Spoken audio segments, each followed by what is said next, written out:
Sa loob ng 10 taon, hindi siya kumain ni katiting o uminom kahit patakman lang ng tubig.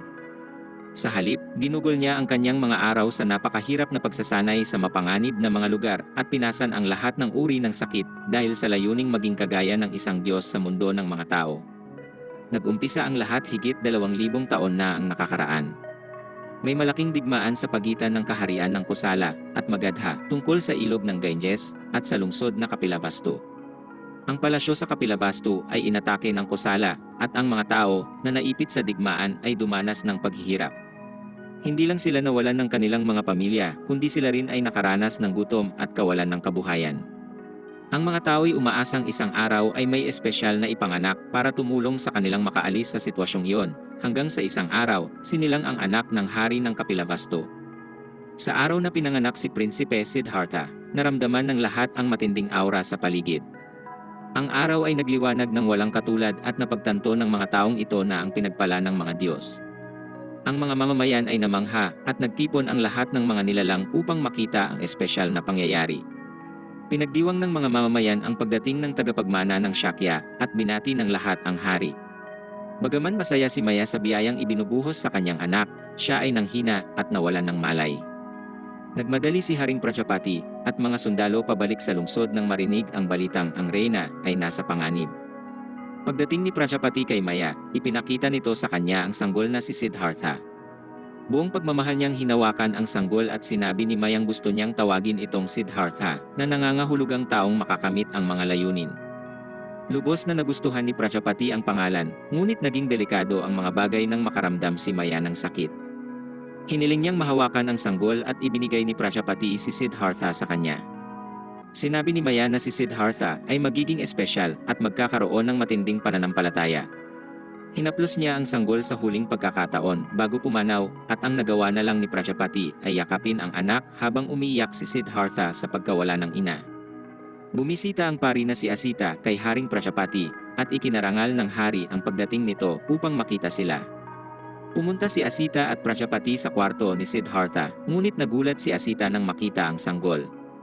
Tinanong ni Prajapati ang dahilan at sinabi ni Asitang tingnan ang isang daliri ng sanggol na nakaturo sa langit at ang isa namang nakaturo sa lupa.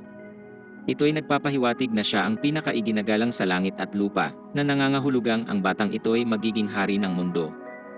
Nabigla si Prajapati sa revelasyong ito. Namangha si Asita, ngunit idinagdag na sa kasamaang palad, hindi siya mabubuhay upang masaksihan ang paglaki ni Siddhartha. Paglipas ng 10 taon, si Siddhartha ay inaaliw ng ilang mananayaw ngunit hindi siya interesado. Nakaramdam siya ng bagot at lumayo sa mga ito at nagtungo sa balkonahe. Doon ay tinitigan niya ang isang bagay ng may galit. Sumama si Siddhartha sa ibang mga bata habang may matandang nagsasabi sa kanilang lumaki agad at maging magiting na mga mandirigmang tatalo sa Kosala. Tumayo si Siddhartha at nagtanong kung talagang mauuwi sa kamatayan ang digmaan. Sinabi ng matanda na may ibang makakaligtas, ngunit gustong malaman ni Siddhartha kung anong mangyayari sa mga tao pagkatapos mamatay. Binanggit ng matanda ang paglilibing ngunit patuloy na tinanong ni Siddhartha kung anong mangyayari pagkatapos ng libing. Pinatigil siya ng matanda at sinabing andoon siya para magturo't hindi makipagtalakayan bago paupuin si Siddharthang dismayado. Gayunpaman, isang batang si Jeka ang bumulong na maglaro na lang sila dahil nakakatamad ang pag-aaral. Sumang-ayon ang isa pang bata at sinama ng dalawa si Siddhartha upang maglaro. Ang mga bata ay nanguhuli ng kuneho gamit ang kanilang gawa-gawang pana.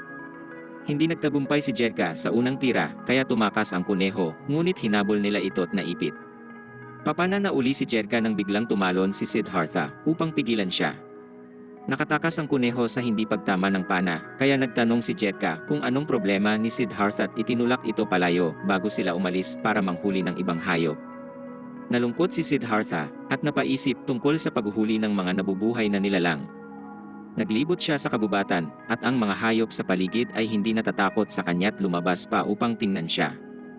Gayunpaman, hindi nagtagal ang sandaling iyon nang mahulog si Jeka sa swamp at hindi makaalis. Siya'y unti-unting lumulubog habang humihingi ng tulong nang marinig siya ni Siddhartha at nagmadali upang tulungan siya. Ang isa pang batay sinusubukang abutin si Jeka habang si Siddharthang nakakita ng sitwasyon ay pumunta sa isang sanga. Binaba niya ito gamit ang kanyang bigat at sumakay din ang isa pang bata sa sanga. Ang sanga ay bumaba para maabot ni Jetkang desperado namang kumapit dito, ngunit nang mahawakan niya ang gilid ay agad rin itong naputol. Patuloy pa rin si Jetka sa paghingi ng tulong ngunit huli na dahil siya'y tuluyan ng lumubog sa swamp. Si Siddhartha at ang isa pang bata ay nabigla. Nang makarating ang balita sa mga tao, lahat sila'y nagmadaling pumunta sa kagubatan.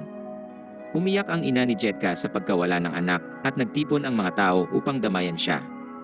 Lumayo si Siddhartha sa grupo habang nagdadalamhati ng tawagin siya ng kanyang madrasta. Gustong itago ni Siddhartha sa lahat ang kanyang pag-iyak, ngunit hindi niya nagawa kaya tumakbo siya sa kanyang ina. Niyakap siya nito at nagpasalamat na ayos lang siya, ngunit patuloy pa rin ito sa pag-iyak ng malakas dahil sa pagkasawi ni Jekka. Nang hina si Siddhartha at nawalan ng malay kaya mahigpit siyang niyakap ng kanyang inang naiyak rin sa mga nangyari. Dinala siya ng kanyang ina sa kwarto para magpahinga ng ipaalam ng kasambahay ang pagdating ni Haring Prajapati, ngunit nahihiya si Siddhartha sa sarili habang siya'y nakahigat kausap ang ina. Sinabi niya rito na lahat ay magiging maayos at dapat na siyang matulog. Pagkatapos ay iniwan na niya ito para magpahinga at tinagpo ang haring nagtatanong kung kumusta si Siddhartha. Humingi siya ng paumanhin habang sinisisi ang sarili sa pagkukulang na nagdulot ng sitwasyon. Sinabi ni Haring Prajapati na si Maya ay nawala matapos isilang si Siddhartha at siya ang nagbigay ng pagmamahal kay Siddhartha kaya pinasalamatan nito ang hari sa mga salitang iyon. Matapos ay sinabi ng haring nasa wastong gulang na si Siddhartha para magsanay sa pakikipaglaban kung saan si Siddhartha ang hindi pa natutulog ay narinig ang lahat ng iyon. Si Siddhartha ay nag-aaral kung paano gumamit ng pana at ang guro ay nagsigaw ng mga payo habang si Siddhartha ay nahihirapan sa paghila ng pana. Nagsimulang magsanay ang mga sundalo, ngunit napahinto sila nang makitang sobrang rahas ng guro ni Siddhartha at nababahala sila para sa prinsipe. Nakasabay si Siddhartha sa kanyang guro na sumalakay sa kanya ng buong lakas. Sinubukang salagi ni Siddhartha ang atake gamit ang kalasag, ngunit nabuwal ito't bumagsak siya sa lupa kaya't kinailangan niyang makabangon agad upang hindi masaktan. Makalipas ang 5 taon, si Siddhartha ay makikitang nagsasanay at ang mga sundalong nanonood ay namangha dahil sa kanyang paghusay. Si Siddhartha ay kaya ng kumontra at umatake sa kalaban ng walang palya habang ang ama niya ay masayang pinapanood ang anak. Pinuri siya ng guro sa paglakas at ngumiti dahil siya ay nagtagumpay sa pagtuturo kay Siddhartha. Gayunpaman, hindi masaya si Siddhartha nang itabi niya ang espada bago lumakad palayo. Isang sundalo ang dumating upang magbigay ng importanteng liham dahil ang digmaan laban sa Kosala ay malapit nang magsimula. Nagtanong si Siddhartha kung bakit kailangan nilang makipaglaban at sinabi ng amang na iwasan nila ang digmaan sa mga nakaraang taon ngunit hindi na ngayon. Sinabi ng hari na kanyang pagbutihin kaya tinanong ni Siddhartha kung anong ibig sabihin noon kaya sumagot ang kanyang ama na dapat talunin ni Siddhartha ang Kosala, manahin ang kanyang pwesto at maging hari ng kanilang bansa. Ngunit kinwestiyon ni Siddhartha ang ama kung bakit may digmaan at bakit nagpapatayan ang mga tao. Sumigaw ang kanyang ama at sinabing kung hindi sila lalaban ay hindi masasakop ang Kosala. Gayunpaman, hindi kumbinsido si Siddhartha kaya't tinanong siya ng ama kung paano siya magiging hari sa ganoong kaisipan. Nang mag-umpisa ang digmaan, ang Kosala at Shakya ay sumugod sa isa't isa at walang pakialam sa baryong nasa pagitan ng laban. Nanonood si Siddhartha mula sa itaas habang naglalaban ang mga bansa at winawasak ang baryo. Ang Shakya ay nagpaulan ng mga pana sa unang hanay ng Kosala para tapusin sila, ngunit ang lider ng Kosala ay patuloy sa pag-abante. Nakita ni Siddhartha ang mga bangkay at hindi na niya kayang manood kaya't sumali na rin siya sa gitna ng laban. Parehong sumalakay ang dalawang panig gamit ang kanilang lahat.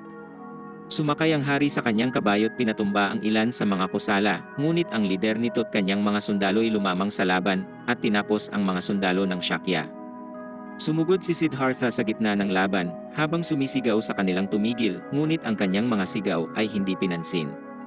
Napalibutan si Siddhartha ng mga sundalong Kosalang nakilala siya bilang prinsipe at pinuno, kaya naghangad silang tapusin ito para sa pansarili nilang titulo. Sinubukan ng mga sundalong Shakyang protektahan si Siddhartha, ngunit madali silang nagapi. Ang lider ng Kosalang si Chapra ay nagtangkang atakihin si Siddhartha, ngunit biglang bumagal ang oras, at sa kanyang paglapit kay Siddhartha ay mas lalo itong nagliwanag. Hindi binunot ni Siddhartha ang kanyang espada sa sandaling yon at diretsyong tinitigan si Chapra. Nagsimulang umubo ng ketchup si Chapra at naging balisa ang kanyang kabayo, kaya't siya ay bumagsak habang patuloy sa paglalabas ng ketchup. Nagtitigan ang dalawa at napagtanto ni Chaprang may kakaiba dahil pakiramdam niya'y malalim na tinitingnan ni Siddhartha ang kanyang kaluluwa at hinuhusgahan ito. Nakahiga si Chapra at lumapit ang kanyang mga sundalo upang tingnan ito, ngunit siya ay agad na pumanaw kaya inutos ng mga sundalong Kosala ang agaran nilang pag-atras. Isang sundalo ang nagpabalik kay Siddhartha sa hukbo at ang iba pang sundalo ay sumigaw na protektahan ang prinsipe habang umaatras na rin si Siddhartha kasama ang natitirang hukbo. Nang gabing iyon ay maliwanag ang buwan at nagtungo si Prinsesa Yasodhara sa kanyang asawang si Siddhartha at nagtanong kung bakit hindi pa ito natutulog. Napansin niyang umuupo ito roon ng matagal tuwing gabi at nagtanong kung may bumabagabag ba sa kanya. Sinabi nitong ang mga tao ay madaling mamatay o magkasakit at nagtataka siya kung bakit wala siyang magawa. Nilipat ni Siddhartha ang pahina sa isang scroll at nagtanong kung bakit kailangang mawala ng mga tao matapos magdusa sa isang malalang sakit. Nagtanong siya kung bakit kailangang isara ang mga mata upang gumaan ang paghihirap habang hinihintay ang kamatayan. Naniniwala si Siddharthang ang buhay ay puno ng pagdurusa at sa kanyang pagtayo, bumalik sa kanyang alaala nang siya'y maglakbay sa buong bansa at nakita ang mga taong naghihirap. Naalala niya ang isang batang sinasaktan ng mga ngalakal ng prutas dahil sa pagnanakaw. Ang batang sobrang payat at nanghihina sa gutom ay humawak sa ninakaw na prutas at tiniis ang sakit habang patuloy na tinatapakan ng mga ngalakal. Pagbalik sa kasalukuyan, sinabi ni Siddhartha kay Prinsesa Yasodhara na kahit isinilang siyang prinsipe, pakiramdam niya ay wala siyang alam. Iniisip niyang mas ignorante pa siya sa mga syudra at ipinahayag ang kanyang pagnanais na malaman ang lahat tungkol sa mundo. Niyakap siya ni Prinsesa Yasodhara at sinabihan na ito ni Prinsipe Siddharthang magpahinga. Makalipas ang ilang taon, nagtipon ang pamilya ng hari sa silid ni Prinsesa Yasodhara dahil may bagong silang nasanggol. Lumabas si Prinsipe Siddhartha sa palasyo upang mag-isip. Sinabi niya sa sariling kahit marami siyang natutunan, ang lahat ng nakikita niya ay paghihirap at walang nagturo sa kanya kung paano ito ayusin. Sa kanyang isipan, nakikita niya ang maraming taong nangangailangan ng tulong na parang hinihila siya sa kadiliman at ito ang nakakatakot na kalagayan ng mga taong nagdurusa. Nang mapagtantong bilang isang leader, ay hindi niya magagawang pigilan ang mga taong magkasakit, tumanda, at mamatay. Tinanggap ni Siddharthang ang mga bagay na ito ay hindi maiiwasan sa buhay. Nauunawaan niyang siya rin ay dadaan sa lahat ng iyon bilang tao at harap sa kamatayan. Nagsimula siyang malunod sa kaisipang ito at naramdaman ang dilim sa kanyang paligid. Nahihirapan siya dahil napagtanto niyang ang buhay ay nagdudulot ng sakit at desperado si Siddharthang makahanap ng malinaw na paraan upang iwasan iyon. Bigla siyang nagising sa kamalayan at natagpuan ang sariling nakaupo sa posisyon ng lotus sa ilalim ng puno sa kagubatan. Determinado siyang may magawa kaya't nagpasya si Siddharthang iwanan ang lahat para hanapin ang katotohanan. Nang gabing iyon, pumunta siya sa silid ng ama habang ito ay natutulog. Malungkot siyang posibleng madismaya ang ama pero tahimik pa ring iniwan ni Siddhartha ang isang sulat at umaasa sa kapatawaran. Paglabas, sumakay siya sa kanyang kabayo at nagtungo sa tuktok ng burol para tignan sa huling pagkakataon ang lungsod bago simulan ang paglalakbay. Isang lalaking nagngangalang Channa ang humabol kay Prinsipe Siddhartha at nakiusap sa kanyang bumalik. Bumaba si Siddhartha sa kabayo at sinabihan si Channang ibalik ang kabayo sa lungsod. Pagkatapos ay tinanggal niya ang lahat ng kanyang mga alahas at mamahaling balabal at binaba ito sa lupa. Pinulot ni Channa ang mga ito at nagtanong kay Siddhartha kung ano ang kanyang ginagawa. Nagulat siya nang makita si Siddharthang kumuha ng kutsilyo para tapyasin ang buhok hanggang maging kalbo ito. Ibinigay ni Siddhartha ang buhok kay Channa at inutos na ibigay yon kay Prinsesa Yasodhara. Binili ni Siddhartha kay Channang sabihin sa prinsesa na babalik siya pagkatapos matagpuan ang hinahanap na daan. Walang nagawa si Channa kundi umiyak at panoorin si Siddharthang lumayong nakabalabal na lang sa kanyang baywang. Sinabi ni Siddhartha kay Channang bumalik na kasama ang kabayo at mga mamahaling bagay at binigyang diin ang determinasyon na mahanap ang ibang daan bago simulan ang paglalakbay para sa sariling landas. Ang kanyang inang si Maya ay nagbabantay sa kanya at naniniwalang siya ay magiging isang dakilang tao para burahin ang paghihirap ng mga nabubuhay. Hiniling niya ang kaligtasan nito sa pagiging asetikong monghe at paglalakbay sa buong mundo. Ang paglalakbay ay mahirap dahil umaasa si Siddhartha sa kabutihan ng mga estranghero para makakain, natutulog kahit saang may silungan, at naglalakad sa matinding panahon. Isang araw, dumating siya sa isang baryo kung saan ang mga tao ay dumaranas ng matinding gutom at halos wala ng buhay. Ginamit ni Siddhartha ang kanyang balabal upang takpan ang nanginginig na mag-ina, at ikinagulat ng mga saksi ang kabutihang loob na iyon. Nanatili si Siddhartha sa baryo at nagtungo sa ilog kung saan may lalaking lumapit sa kanya. Napansin ng lalaki ang humahabang buhok at balbas ni Siddhartha at sinabing hindi iyon angkop para sa isang monghe. Nag-alok siya ng patalim upang maahit ni Siddhartha ang buhok pati balbas at inimbitahan siya nito sa bahay upang malinis ni Siddhartha ang sarili. Sa bahay ng lalaki, ibinigay niya kay Siddhartha ang isang balabal at pinuri ang itsura niya rito. Ang isa pang monghe sa bahay ay humiling ng isang tasa ng tubig at masaya namang kumuha ang lalaki habang nagagalak dahil dalawang monghe ang nasa kanyang tahanan.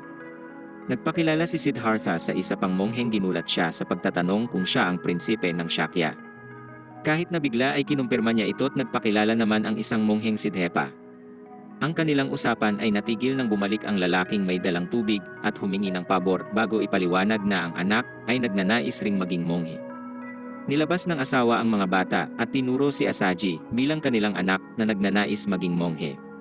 Ginupit na rin ni Asaji ang kanyang buhok kaya sinama na siya ni Siddhartha at Depa sa kanilang pagalis.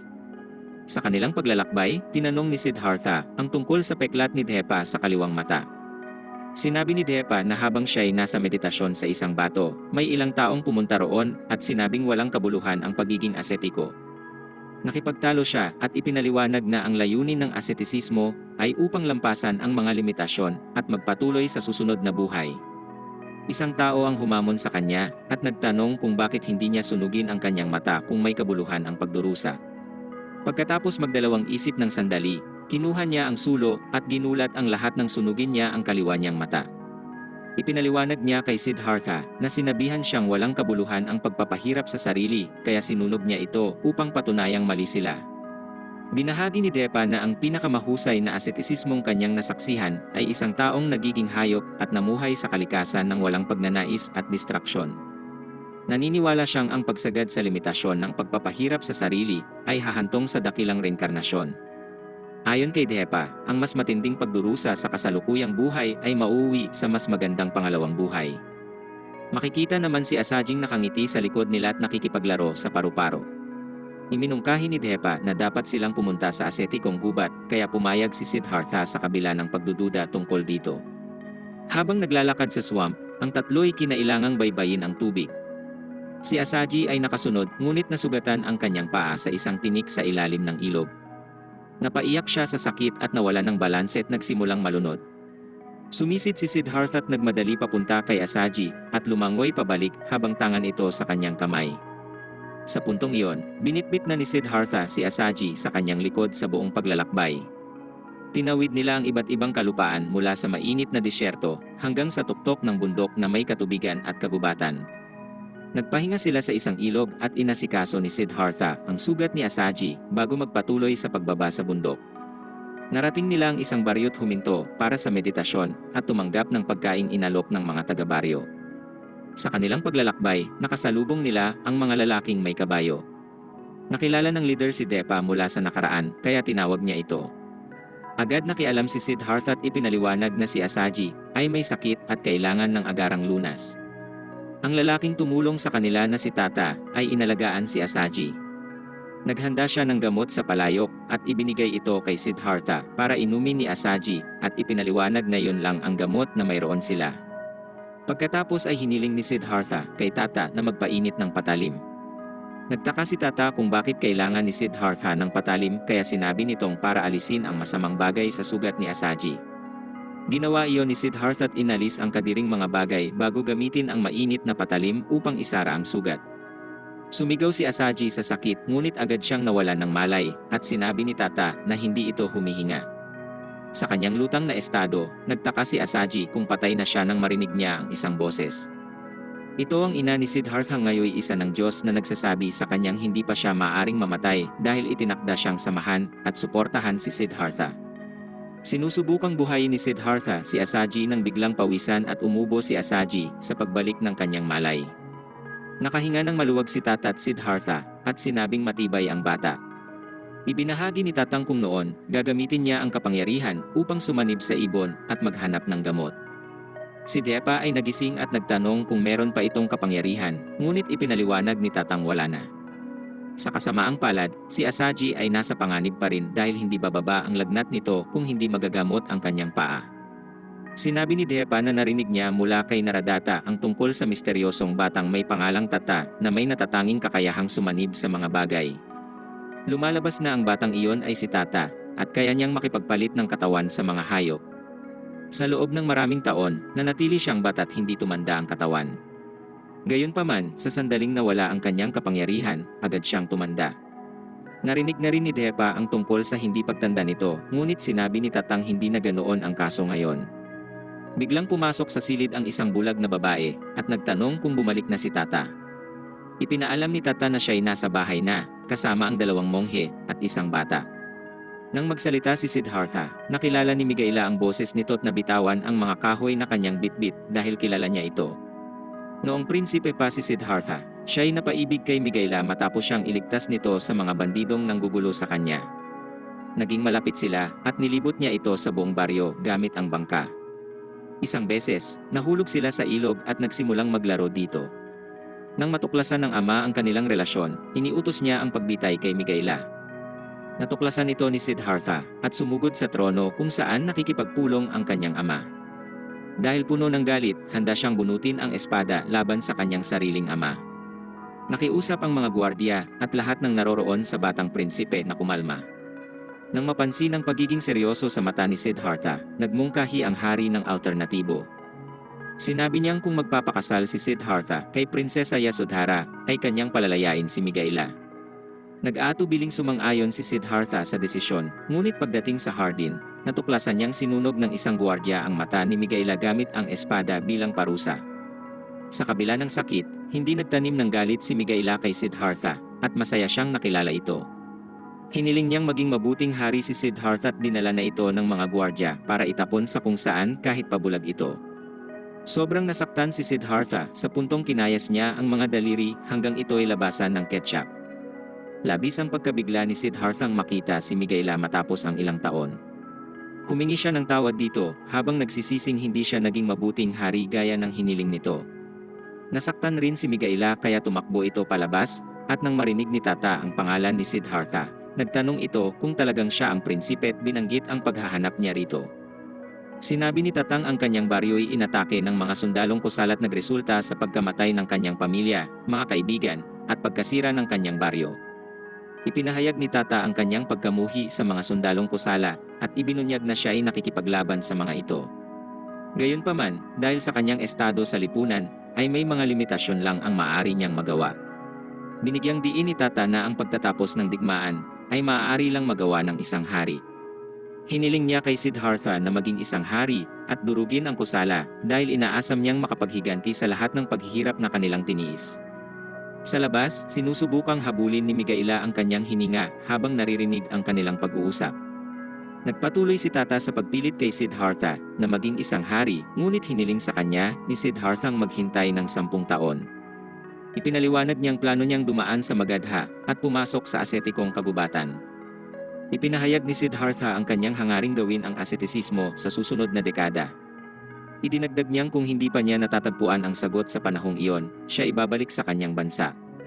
Kinabukasan, si Asaji ay nagising at nagsimulang sumigaw tungkol sa isang buhawi. Tumakbo siya palabas ng bahay, habang sumisigaw, ngunit hindi siya pinaniwalaan ni Tata at ng iba dahil maganda ang panahon. Nagmadali si Asaji pababa sa baryo habang sumisigaw sa mga mamamayan na may buhawing parating at sinabihan silang lumikas pero walang pumansin sa kanyang mga pakiusap. Ngunit biglang lumakas ang hangin at nagsimulang maging buhawi. Agad na sinabihan ni Asaji ang mga mamamayan na tumakbo, ngunit sa kasamaang palad, huli na't malapit na ang buhawi. Winasak nito ang baryo at hinigop ang ibang mamamayan at binunot ang mga bahay mula sa lupa. Sa gitna ng kaguluhan, nagawa ni Asajing iligtas ang isang batang muntik ng mahigop ng hangin. Matapos ang ilang sandali, ang hangin ay nawalan at bumalik ang katahimikan sa nasirang baryo. Dumating si Siddhartha at iba pa sa baryo at tumambad sa kanila ang nangyaring pananalanta. Nagulat sila nang matuklasang si Asaji ay may kakayahang mapredikta ang hinaharap. Alam niya ring siya'y mamamatay sa loob ng 4 na taon, 4 na buwan, at 4 na araw. Nagsimula si Siddhartha, Depa, at Asaji na magtungo sa gubat upang magsanay. Naglakbay sila sa mataas na lupa, disyerto, sakahan, baryo, kapatagan, at iba't ibang lugar hanggang sa marating nila ang kanilang destinasyon na asetikong kagubatan. Sa gubat, kanilang nasaksihan ang iba't ibang monghe na sumasailalim sa iba't ibang hamon. Lumapit si Asaji sa isang swamp kung saan isang lalaki ang lumitaw na kanyang ikinagulat at siya'y natumba. Nagtanong si Siddhartha sa lalaki kung ang paglubog sa swamp ay paraan din ng pagsasanay. Ipinaliwanag ng lalaki na ito ay walang hanggang swamp para sanayin pigilan ang paghinga. Binanggit pa ni Dhepa ang iba't ibang paraan ng pagsasanay tulad ng pagsabit sa puno, paglibing ng sarili sa buhangin habang nag-aayuno, at paggamit ng kabaong upang klaruhin ang isip. Sinabi ni Dhepa na ang asetikong gubat ang pinakaangkop na lugar para sa ganitong pagsasanay, kaya naman sila'y umupo sa mga tinik para sa kanilang meditasyon. Sa kabila ng distraksyon mula sa mga langaw, nanatili sila sa iisang posisyon ng matagal na panahon habang lubos na binabaliwala ang iba't ibang kondisyon ng panahon at kapaligiran. Hindi sumali si Asajit, pinagmasdan na lang sila habang si Siddhartha ay napapaisip kung anong naghihintay sa kanila matapos ang pagpapahirap sa sarili. Ginawa rin nila ang pag-aayuno sa buhangin at sa puntong ito, napakapayat na ni Siddhartha at Dhepa. Napansin ni Siddhartha si Asajing nagmamarka sa isang puno't lumapit siya rito. Tinanong niya kung anong ginagawa ni Asaji at sinabi nitong binibilang niya ang mga araw. Ipinaliwanag niya na ang higit 300 marka sa puno ay kumakatawan sa isang taon at pagdating sa ika-5 puno, nakangiti niyang sinabi na siya ay mamamatay. Tinanong ni Siddhartha kung bakit binibilang na ni Asaji ang mga araw ng kamatayan at kung hindi ba siya natatakot habang hinihintay ito. Sumagot si Asaji na natatakot siya, ngunit hindi ito maiiwasan. Sinabi ni Siddharthang mababaliw siya kung siya ang nasa posisyon ni Asaji. Sunod niyang tinanong si Asaji kung paano nito hinaharap ang bawat araw ng ganoon. Sumagot si Asajing nagagawa niya iyon sa pagtupad sa kanyang layunin sa buhay.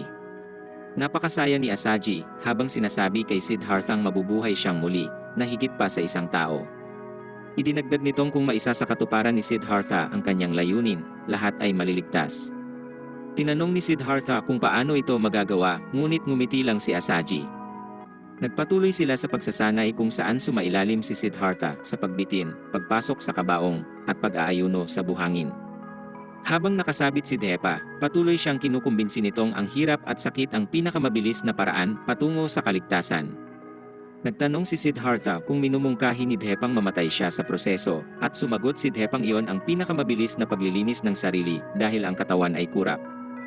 Gayunpaman, tumanggi si Siddhartha sa ideya ng pagkamatay. Sinabi ni Dhepang hindi naiintindihan ni Siddhartha ang ascetisismo at dapat na lang itong mamatay sa pagiging uslak na dapat mabulok sa impyerno. Natakot si Siddhartha, ngunit nagpa siyang huwag nang makipagtalo. Samantala, patuloy si Asaji sa pagmamarka ng mga puno. Napaisip si Siddhartha kung kalokohan ba ang pagpapahirap sa sarili, at nagtanong kung ang lahat ng malalang mga gawaing ito ay talagang magdadala ng kaligtasan.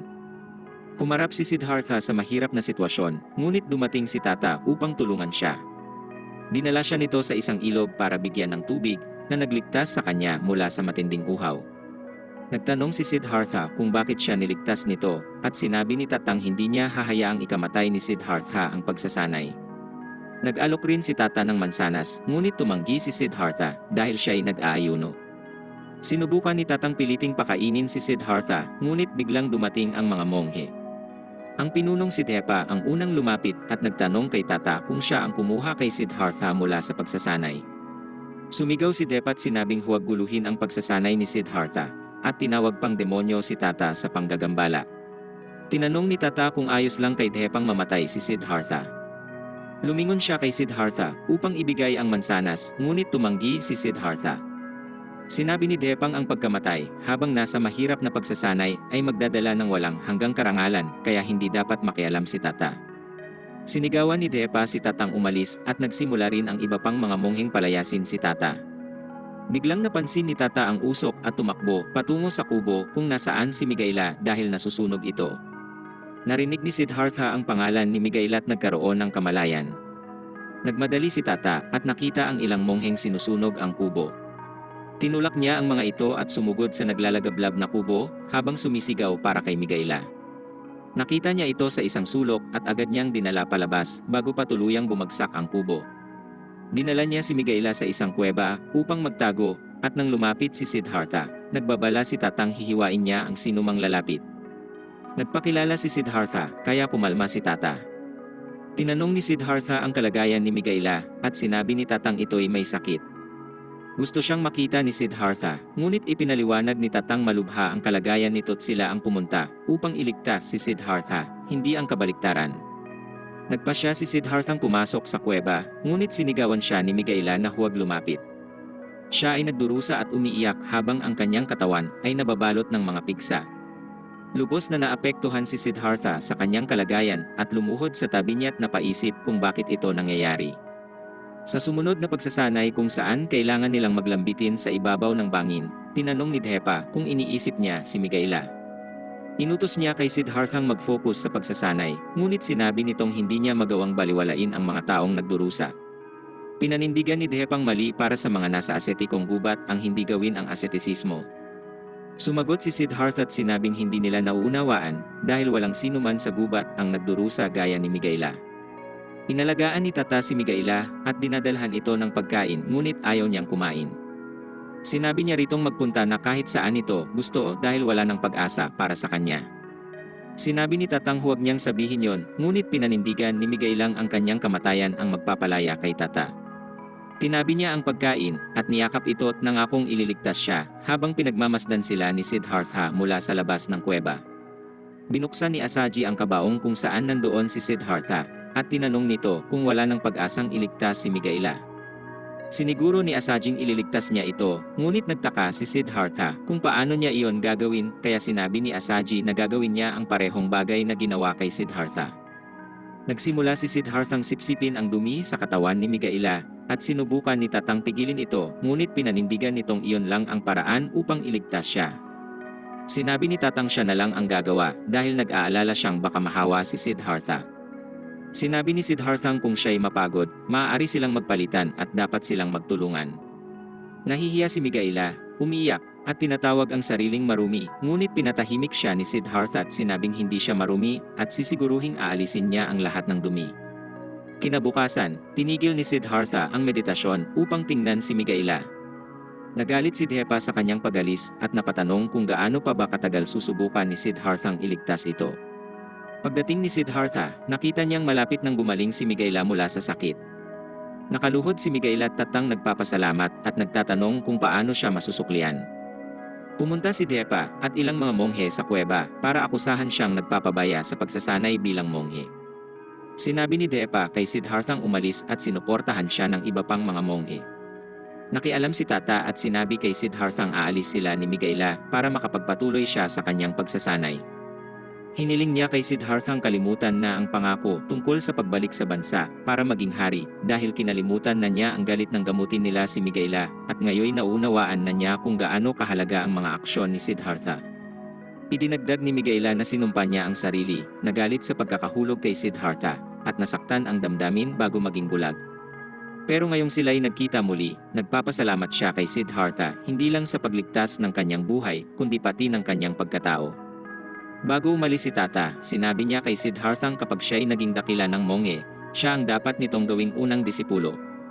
Nang gabing iyon, nagmamarka si Asaji sa puno at sinabi kay Siddhartha na sa gabi ng susunod na pagsikat ng buwan, siya'y mamamatay.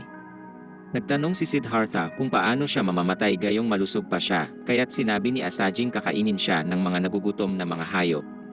Tinanong ni Siddhartha kung ang pangitain ng kanyang kamatayan ay totoo, at kung talagang haharap siya sa masaklap na wakas kaya't nakangiti itong kinumpirma ni Asaji. Nangako si Siddharthang anuman ang mangyari, ipagtatanggol niya ang pinakamatalik niyang kaibigan.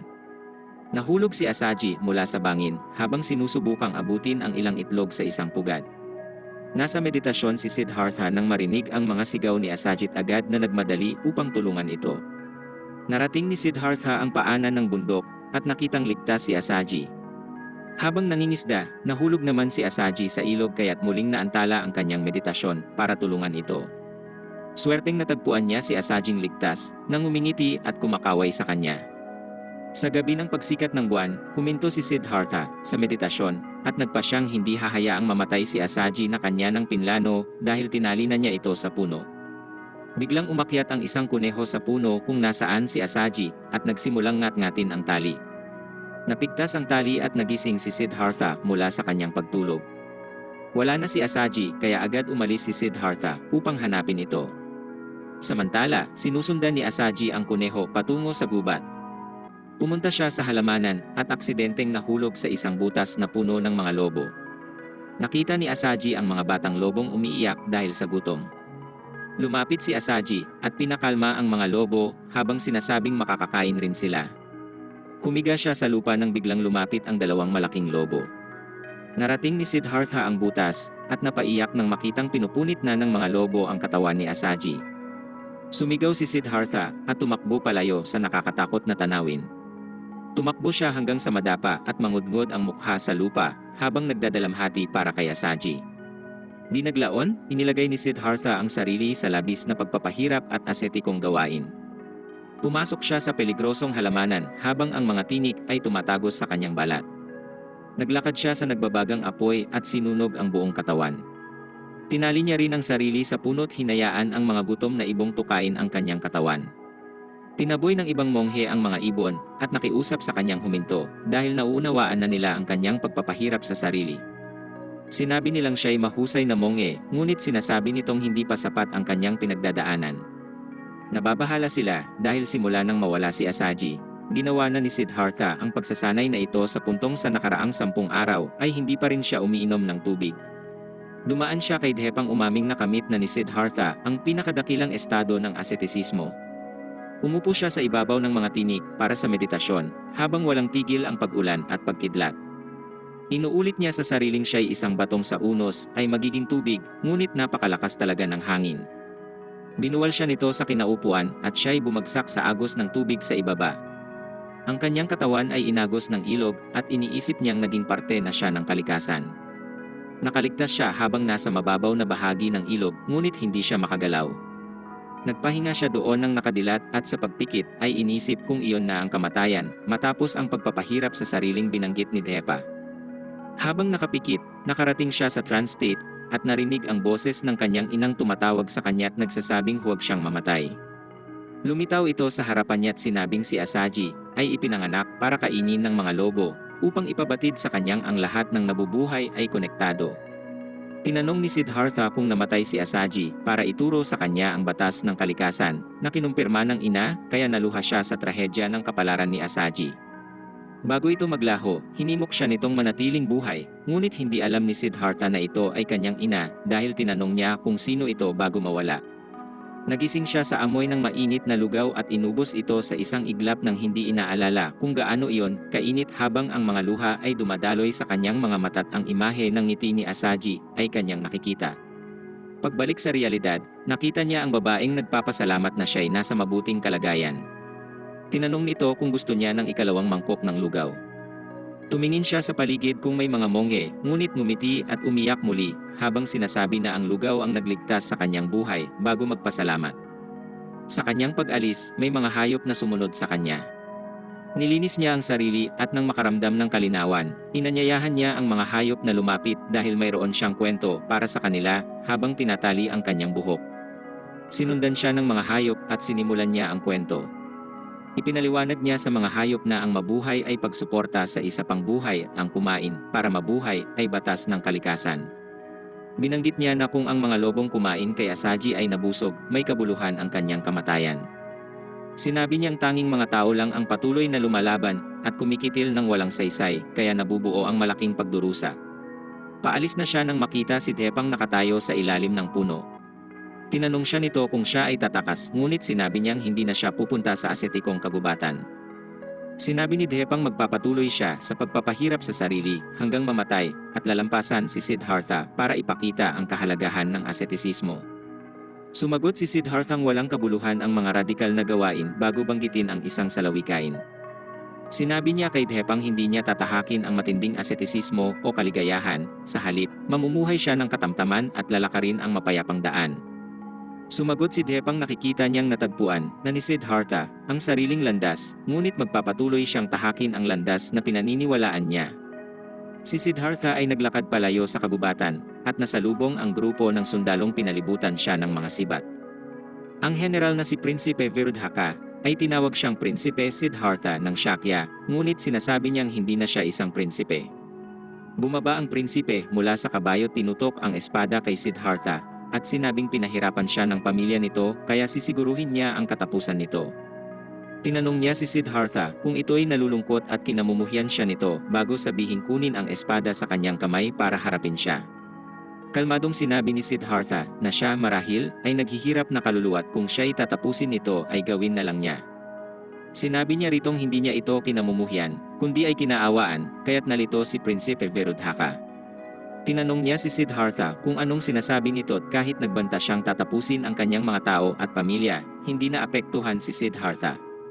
Nagtanong si Siddhartha kung masaya siya sa paghihiganti, at kung nagdulot ito ng kaligayahan kahit minsan, o kung ito'y nagpahirap lalo sa kanya.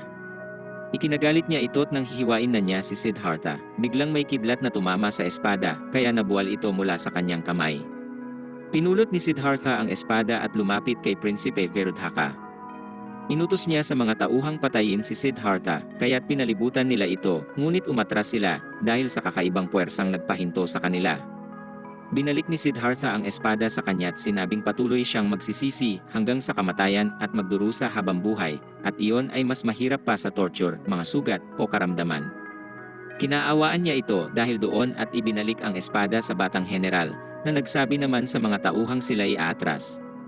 Si Siddhartha ay nasa swamp para sa meditasyon nang biglang may lumitaw na tao. Nang makita ang presensya ni Siddhartha, dahan-dahan itong lumapit at napaluhod bago sabihing nais niyang mamatay dahil siya ang pinakamalakas sa buong mundo. Tinanong ni Siddhartha kung bakit siya malungkot kaya't sinabi niyang ang ama't ina ay natapakan ng isang elepante, at ang pangalawang ina na may pumanaw dahil sa epidemya. Sumagot si Siddhartha at sinabing mas malungkot ang sinapit ng mga magulang. Nagkwento ang lalaki tungkol sa batang prinsipe Virudhakang inabandona ang kanyang ina. Sinabi ng lalaki na ang prinsipe ay malupit dahil hinayaan nitong mamatay ang ina sa kadahilanang ito'y isang alipin, kaya bakit hindi dumaranas ng parusa ang prinsipe? Sumagot si Siddhartha na si Prinsipe Virudhaka ay nagdurusa rin dahil kahit siya ang prinsipe, wala siyang magawa kundi panoorin ang kanyang inang mamatay. Mas malalim ang kanyang kalungkutan dahil pumatay siya ng maraming tao, hinayaan ang inang mamatay, at kailangang mamuhay na puno ng pagsisisi hanggang sa araw na siya'y mamatay. Dumating ang prinsipe sa isang mababaw na libingan kung saan may pangkat ng mga hayop na kanyang tinaboy gamit ang espada. Sinimulan niyang hukayin ang lupa kung saan yon pala ang libingan ng kanyang ina. Kinuha niya ang ina mula sa lupa at niyakap ito habang umiiyak at sinasabing tingnan ang kanyang mukha at tawagin ang kanyang pangalan. Sinabi niyang nagmatigas siya sa harap ng mga alalay para ikalugod ng hari kaya't humihingi siya ng tawad sa walang buhay niyang ina. Binanggit ni Siddharthang ang prinsipe ay malasring tao, at ang bawat isa ay may dinadalang sariling mga pasanin. Sinabi ni Siddhartha na siya'y nagdusa, kaya dapat niyang maunawaan ang pagdurusa ng iba higit kanino man. Ang sinabi ni Siddhartha ay tumama ng malalim, at siya'y napaluhod habang nanlulumo sa lupa. Nang sabihin ni Siddharthang mas marami pang malas na tao, tinanong niya si Siddhartha na kung lahat ay malungkot, bakit pa sila nasa mundo at bakit patuloy pang nabubuhay ang mga tao.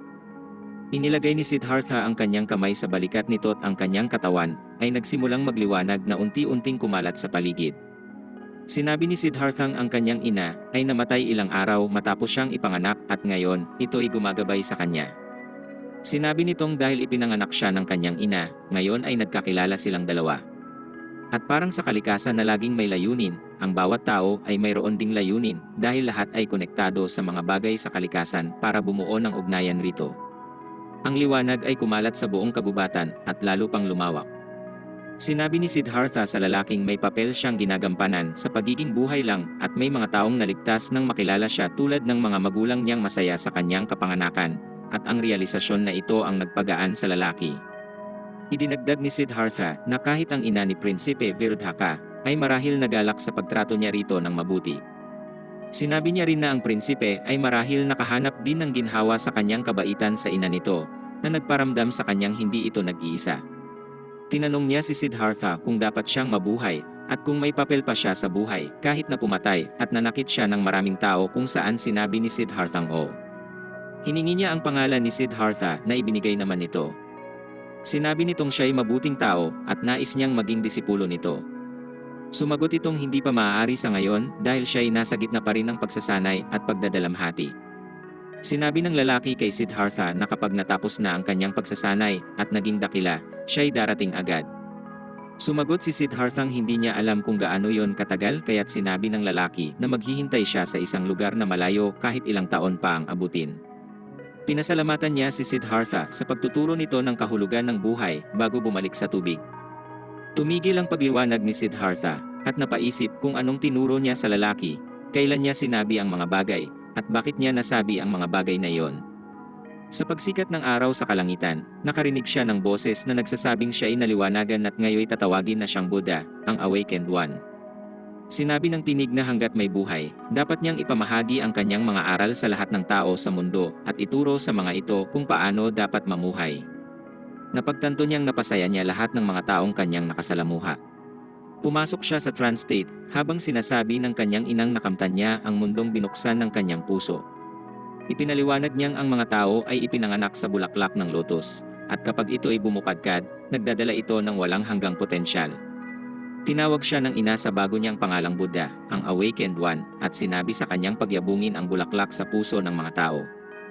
Sumagot siya na habang siya ay nabubuhay, gagampanan niya ang papel na ibinigay sa kanya. Nagtapos ang digmaan nang tumigil si Prinsipe Virudhaka sa pagsalakay, at ang mga tao ng Kusalay nakabalik sa kanilang normal na pamumuhay sa lungsod.